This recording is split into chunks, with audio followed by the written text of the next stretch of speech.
All right, let's recap yesterday, chapter 6.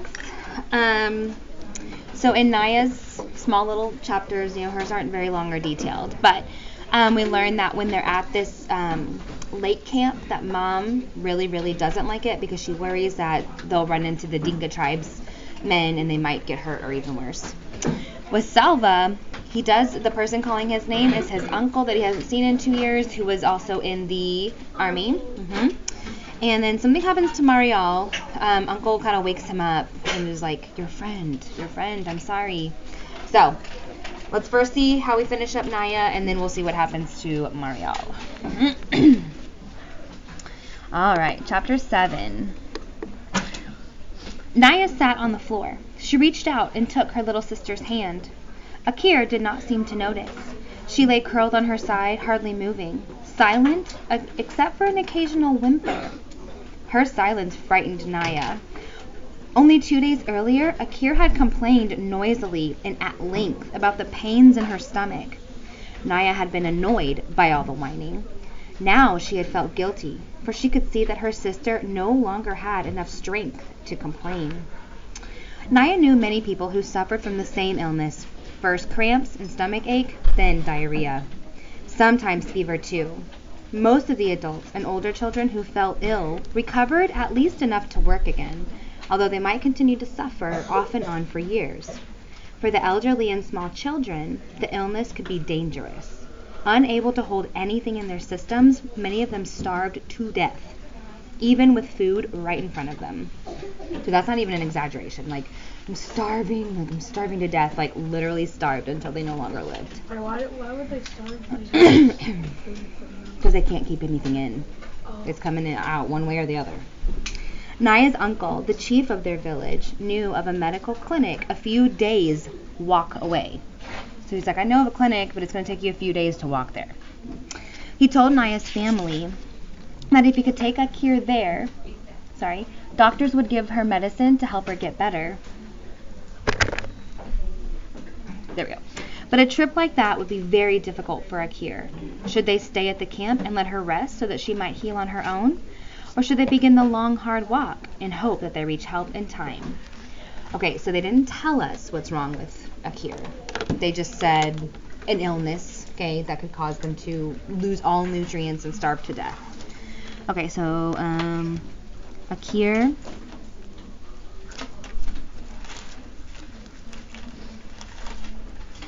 is very ill. Akir's the younger sister.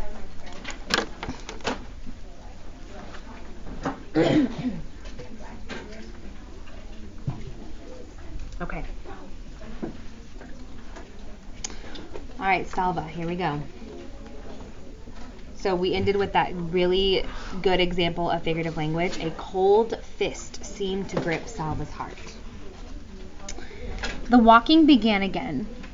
Salva shook with terror, inside and out. He clung to Uncle like a baby or a little boy, hanging on to his hand or shirt tail when he could, never letting Uncle get farther than an arm's length away. He looked around constantly. Every movement in the grass was a lion stalking, every stillness a lion waiting to spring. Marial was gone, vanished into the night. He would never have wandered away from the group on his own. His disappearance could only mean one thing. Lion. A lion had been hungry enough to approach the group as they slept.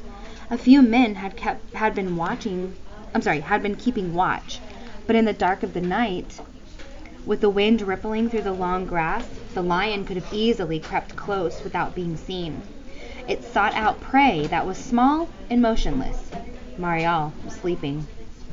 And it had taken him away, leaving only a few splotches of blood near the path. If it hadn't been for Uncle, Salva might have gone crazy with fear. Uncle spoke to him all morning in a steady, low voice. Salva, I have a gun. I will shoot any lion that comes near. Salva, I will stay awake tonight and keep watch. Salva, we will soon be out of lion country. Everything will be all right. Listening to Uncle, hurrying to stay close to him, Salva was able to make his feet move despite the cold terror throughout his whole body. But nothing was all right. He had lost his family, and now he lost his friend as well. No one had heard any screaming in the night. Salva hoped with all his heart that the lion had killed Marial instantly, and that his friend hadn't had time to feel fear or pain. You know what he's saying by that? He's hoping it just happened very quickly and that he wasn't like Time switch. feeling in pain and that he just kind of died instantly. Yes, time passed here at the bottom.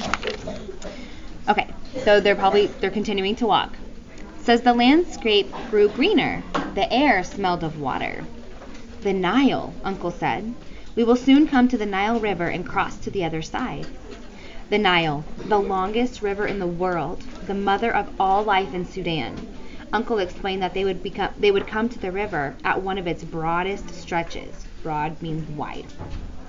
It will not even look like a river. It will look like a big lake. We will spend a long time crossing to the other side.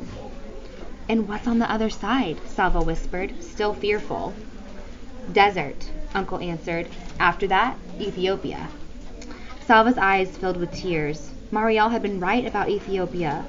How I wish he were here so I could tell him that I was wrong. Salva stood on the bank of the Nile. Here, as Uncle had said, the river formed a big lake. The group would cross the Nile in boats. Uncle said it would take a whole day to reach the islands in the middle of the lake, and another day to get to the far shore. Salva frowned. He saw no boats anywhere.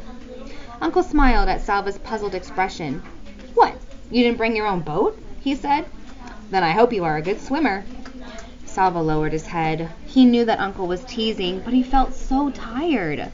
Tired of worrying about his family, tired of thinking about poor Marial, tired of walking and not knowing where they were going. The least Uncle could do was tell him the truth about the boats. Uncle put his arm around Salva's shoulders. You'll see. We have a lot of work to do. Time. Salva staggered forward with yet another enormous load of reeds in his arms. Everyone was busy. Some people were cutting down the tall papyrus grass by the water's edge. Others, like Salva, gathered up the cut stalks and took them to the boat builders. So what are they doing? They're building boats. Among the group were a few people whose home villages had been near rivers or lakes. They knew how to tie the reeds together and weave them cleverly to form shallow canoes. Everyone worked quickly, although there was no way of knowing whether they had to hurry or not, no way of knowing how near the war was. The fighting could be miles away, or a plane carrying bombs could fly overhead at any moment. It was hard work running back and forth between those cutting and those weaving, but Salva found that the work was helping him feel a little better, maybe like taking his mind off everything. He was too busy to worry much. Doing something, even carrying big awkward piles of slippery reeds, was better than doing nothing. Every time Salva delivered a load of reeds, he would pause for a few moments to admire the skills of the boat builders. The long reeds were laid out in neat bunches. Then each end of a bunch would be tied together tightly. Then the bunch of reeds was pulled apart in the middle to form a hollow, and the two sides were tied all along their length to make a basic boat shape. So kind of like a long, like a canoe. More layers of the reeds were added and tied to make the bottom of the boat. Salva watched, fascinated, as little by little the curve of a prow and low sides grew from the pile of reeds. It took 2 full days for the group to build enough canoes. Each canoe was tested. A few did not float well and had to be fixed. Then more reeds were tied together to form paddles. At last, everything was ready. Salva got into a canoe between Uncle and another man. He gripped the sides of the boat tightly as it floated out onto the Nile. I'm going to look at the map real quick. I want to see if it shows the Nile, the one at the beginning. Okay. Oh yeah, right here. So here's the Nile River. So this is right where they're at. So here's southern Sudan. There's Lone Arik. That was his village. Okay, so they've walked. So we're at this point of the walk. This is the Nile. All the way here. And they keep going across the Nile. And then he says it's into Ethiopia. Okay, so that's where he's at, the Nile. How long is the Nile? It is the longest river. We can look it up later, but it is the longest river in the world. Okay, no. Okay, so Marial was eaten by a lion. Okay.